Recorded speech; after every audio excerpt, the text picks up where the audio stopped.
అబ్బాయి కూడా జీవితాంతం అత్తగారికి మామగారికి రుణపడి ఉండాలట. అందుకే 2 వేస్తాడు.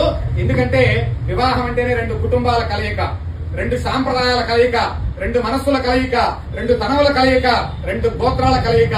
అంత పవిత్రమైనటువంటి వివాహ బంధంలో జీవితాంతం మీ బంధువులు మా వాళ్ళు, మా బంధువులు మీ వాళ్ళు, మీ గోత్రం మాది అని చెప్పి ఏకమవుతుందన్నమాట. అలాగే 3వ ముడి, మనకి ఈ 3వ ముడి మన యొక్క ముడి, అంటే మన యొక్క కుటుంబం యొక్క ముడి. అంటే జీవితాంతం నేను నీతో పాటు కలిసి నడుస్తాను, నువ్వు నాతో పాటు కలిసి నడువు. మామూలుగా పిల్లలకి మనం ఏం చేస్తాము, పిల్లలు అమెరికా లాంటి చోట అయితే వదిలేస్తారట. కానీ మనం ఇక్కడ అలా కాదు. వాళ్ళకి మళ్ళీ వాళ్ళ పిల్లలు పెరిగి పెద్దయ్యి వాళ్ళు పెళ్లి చేసుకుని వాళ్ళకి ఇల్లు కట్టుకుని గృహప్రవేశం చేసుకునే దాకా, వాళ్ళకి పిల్లలు పుట్టేదాకా మన బాధ్యత. అందుకని ఈ 3 ముళ్ళకి పిల్లలు కూడా కానీ వదిలేయకూడదని ఈ 3వ ముడికి కూడా మేము కట్టుబడి ఉంటాము. అందుకు నేను ఈ 3 ముళ్ళు వేస్తున్నాను. అబ్బాయి వేస్తాడు. మరి అబ్బాయి వేసేటప్పుడు అమ్మాయి మెడ వంచుతుంది కదా. చాలా మందికి ఒక డౌట్ ఉంటుంది, మేము ఎందుకు మెడ వంచాలి, మేము తల ఎత్తుకుని ఉండొచ్చు కదా అని. అబ్బాయి